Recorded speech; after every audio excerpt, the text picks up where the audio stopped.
Quel est le pourcentage des absences car elles passent souvent inaperçues? C'est Dr Pardon, Chabin qui pose cette question.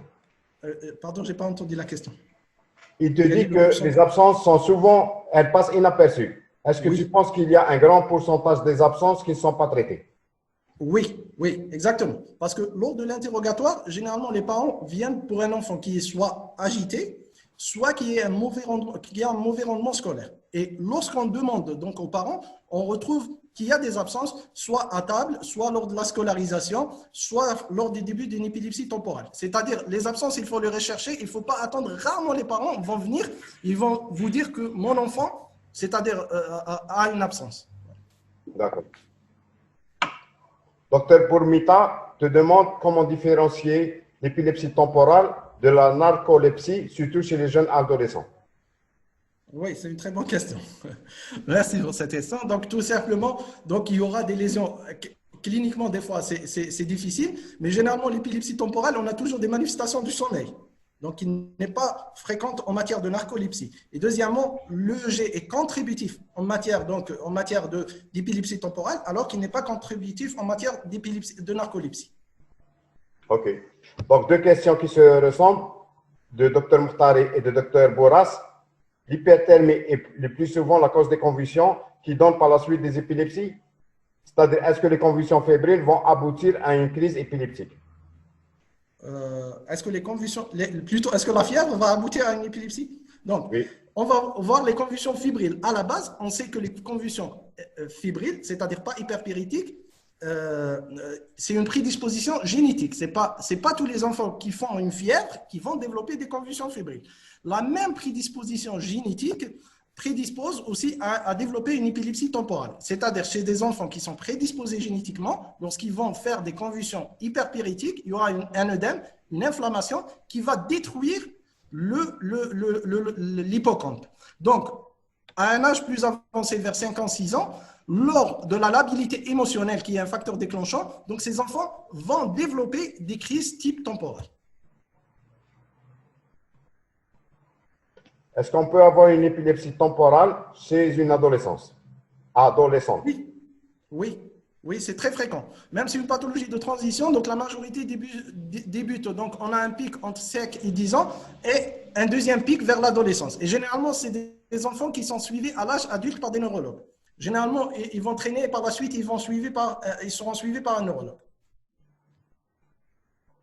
Euh, Chez un enfant qui n'a pas présenté d'épisode d'épilepsie depuis plus de 6 mois avec deux EEG normaux, peut-on arrêter le traitement?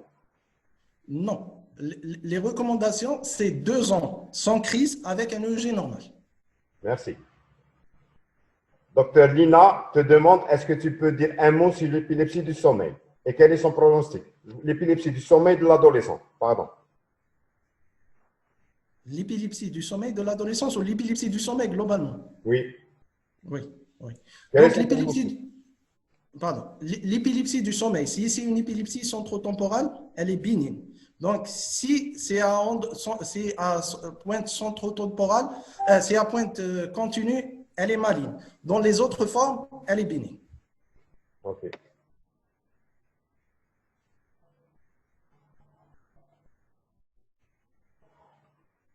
Pensez-vous qu'un enfant a besoin d'EEG devant des troubles de l'attention ou de la concentration? Tout d'abord, il faut un bon interrogatoire, mais ça mérite un EEG. Ça mérite un EEG. D'accord.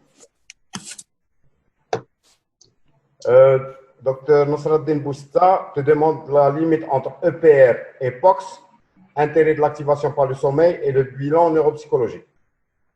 Très bien. Donc, l'époque, c'est une entité à part, donc, qui est marquée par des pointes, des pointes continues du sommeil. Et il y a une composante génétique et l'évolution, généralement, elle est maligne, elle est marquée par l'accentuation des crises et la régression psychomotrice chez un enfant, ou régression cognitive et motrice chez un enfant auparavant normal. Donc, il y a certaines formes d'épilepsie bénigne à pointe centrotemporale, ça a été décrit qui ont évolué vers un POX. Ça reste rare. On a incriminé la carbamazépine, donc c'est des enfants qui ont été traités par la carbamazépine, mais ça reste rare. comment, Dr Boul Aïnin Abdelrazak, comment expliquer les manifestations motrices dans les épilepsies temporales? Oui, Merci je énormément vais pour revenir. cette explication. Beaucoup de personnes te remercient. Merci. Donc, juste, je vais revenir avant à la question d'avant. Donc, pour l'épox, c'est des ondes qui sont contenues lors de tout le jet du sommeil. Par contre, à pointe centrotemporale, donc ça s'active au début du sommeil, ça se renforce et par la suite, ça part. C'est juste le début ou le réveil. Par contre, l'épox, c'est toute la partie du sommeil. Donc, pour la deuxième question, comment expliquer les manifestations motrices? Oui, Voilà, c'est ça. oui, Donc, maintenant, je suis en train d'expliquer. Donc, comme je suis un Algérien, j'utilise mes mains. D'accord? On a beaucoup de gestuels, surtout chez nous. Donc, la même chose, donc, c'est des crises émotionnelles. Donc, les faisceaux vont partir donc, de l'hippocampe, la cognition. Par la suite, ils vont traverser les autres parties du lobe temporal pour arriver au siège moteur, donc sur le lobe frontal, et on aura des manifestations motrices. C'est juste l'explication des émotions, plutôt l'interprétation des émotions qui va se faire par des gestuels. Parce que cet enfant, au moment de la crise, il est en train de voir des choses, il est en train de penser à des choses, donc c'est pour ça qu'ils font des mouvements gestuels. Il y a d'accord. beaucoup de gestuels, mais ce n'est pas des crises tonico-cloniques ou myocloniques. Docteur Mahel, il y a une question il y a Talbot qui te dit bravo et te demande est-ce que la chirurgie est réalisable chez nous? Non, malheureusement, non. Donc, j'ai eu des malades que j'ai envoyés à Alger, mais généralement, ça a traîné et ça n'a pas marché. Même j'ai demandé par l'occasion, je remercie notre ami le docteur Saadouni, qui est de l'école d'Oran et qui est neuropédiatre à Bouira, qui m'a envoyé certaines vidéos. On en a discuté, même lui, il n'arrive pas à caser ses malades. Il est avec nous. Voilà, très bien. Le spectateur anonyme te demande la place de somazina dans le traitement antiépileptique, souvent prescrit par des neurologues. Non, non, il n'y a aucune place de somazina dans le traitement des épilepsies de l'enfant. Et je le remercie parce que si vous me permettez de passer un seul message concernant la dépakine, donc la phobie de la dépakine a créé donc un déplacement des traitements vers d'autres traitements qui sont plus néfastes sur l'enfant. Il faut savoir que la phobie de la dépakine est un phénomène purement français. Vous trouvez plus de publications francophones que dans les autres pays. Deuxièmement, les deux indications soi-disant pas plutôt soi-disant, on dit qu'on ne donne pas de la dépakine chez les enfants moins de 3 ans et chez la fille en âge de procréation. Chez les enfants moins de 3 ans, parce qu'il y a le risque, on ne connaît pas est-ce qu'ils sont autistes ou non, et chez la grande fille, il y a le trouble de cycle et le risque tératogène. Donc, je vais revenir chez les petits enfants. À 14 mois, si on a une épilepsie à 14 mois, on a un programme de diagnostic du spectre autistique. À 14 mois, on sait déjà s'il est autistique ou non. On sait. Donc, chez un enfant qui pointe les choses et qui a une interaction, il n'est pas autistique. Pourquoi le mettre sous un autre antiépileptique? Il va convulser, un deuxième antiépileptique. Il va convulser et par la suite, on provoque un retard psychomoteur et on ne le met pas sous des pakines qui règlent tous les problèmes. Malheureusement, on voit énormément ces jours-ci des enfants sous gardénal, phénobarbital, qui est fortement inhibiteur. Si vous voyez l'action des pakines, elle régule entre l'inhibition et l'excitation. Le gardénal est fortement inhibiteur. Si vous mettez un nourrisson sous gardénal pour une longue durée, vous allez bloquer le développement psychomoteur. C'est la même chose si une fille en âge de 8 ans. À 8 ans, elle n'a pas son cycle et elle n'est pas en âge de procréation. Pourquoi mettre une fille, comme je viens de voir, ça fait 2 jours, sous gardénal? Donc, alors elle a développé un retard scolaire de 2 ans et elle est en train de régresser. De même, le Keppra donne beaucoup d'effets secondaires. La motrigine, on n'a pas la même qu'après 2 ans. Donc, et la motrigine, elle n'est pas efficace toute seule. Et enfin, le topiramate a beaucoup d'effets secondaires digestifs. Donc, dans notre contexte algérien, il faut remercier la dépakine. Il faut surveiller l'enfant. Il y a des troubles, on dit que ça provoque une agitation ou une hyperactivité. Donc, il faut d'abord un bilan psychologique avant de le mettre sous traitement et un bilan psychologique après la mise de traitement pour être rationnel. Des fois, les parents donnent plus d'attention à cet enfant, il devient un peu agité. Voilà. Merci pour la dépakine. Désolé, je vous ai pris un peu de temps. Non, c'était très bien, docteur Mahé. Alors, il y a une autre question. Bon, c'est anonyme. Pensez-vous qu'un enfant a besoin d'un EEG devant des troubles de l'attention et de concentration? Oui, oui. D'abord, vous posez la question aux parents. S'il y a des troubles de sommeil, donc vous voyez la cinétique de son retentissement, de son rendement scolaire, surtout s'il y a un enfant d'âge scolaire, et vous demandez un EEG pour rester tranquille. Merci. Je ne sais pas si l'animateur peut poser une question. Je vais tenter. J'ai un enfant qui présente un autisme et à l'âge de 8 ans, il commence à faire une épilepsie. Je l'ai mis sous Dépakine, est-ce que j'ai tort? Oui. C'est difficile de dire à tort, docteur, peut-être que vous avez tort, mais les recommandations, c'est de ne pas mettre ces enfants sous Dépakine, sous carbamazepine, qui ont des effets secondaires et qui peuvent plutôt sous Dépakine et sous Gardénal. Donc, la Dépakine aggrave le spectre autistique. Et le Gardénal, c'est un fort inhibiteur, donc il va bloquer le développement psychomoteur. Pour la carbamazepine, c'est décrit parce que ça aide à calmer un peu l'enfant et ça permet aussi l'insertion dans une école spéciale. Mais si on a un enfant autistique, on n'a pas le droit de le mettre sous Dépakine. Alors, autre point, donc il y a des parents qui viennent pour nous demander un compte rendu médical. Ne soyez pas gênés pour partir en France. Ils vont partir en France, donc ils vont revenir avec une ordonnance sur laquelle c'est prescrit la Dépakine. Seulement, ils ont signé un consentement pour le mettre sous Dépakine. Oui. Donc, on a terminé. Docteur Bazarga, tu veux dire quelque chose? Non? Merci. Non, non, merci, docteur Mahi, c'était bénéfique et magnifique. Barakallahu fik. Merci beaucoup, docteur Mahi, pour cette communication. Merci. C'était vraiment un plaisir de t'écouter. Merci. S'il te plaît, docteur Mahi, il y a des questions que nous n'avons pas posées. Si tu peux répondre par écrit. Oui. Bah, QR et tu réponds. D'accord. On va demander à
montage vidéo. Merci. Docteur Haddoud, Oui, je vous entends. d'accord. Donc, je vous remercie. Nous avons un record aujourd'hui. Vous étiez très nombreux. Merci beaucoup. Merci de nous encourager. Le fait de rester avec nous, c'est un encouragement. Aujourd'hui, je suis aussi content parce que nous avons permis à un résident en fin de cursus de nous présenter. C'est la pépinière de la SPO. Merci beaucoup. Il y a eu beaucoup de questions. Donc, nous attendons vos encouragements sur notre adresse mail sociétépédiatrie@yahoo.fr. Nous attendons aussi vos commentaires sur le site spo-dz.com. On reprendra, Inch'Allah, en septembre. Docteur Benzaga, tu as quelque chose à dire? عيد مبارك وعيد سعيد. Inch'Allah. Protégez-vous bien et revenez en bonne santé en septembre. Allah khair. À bientôt. Merci.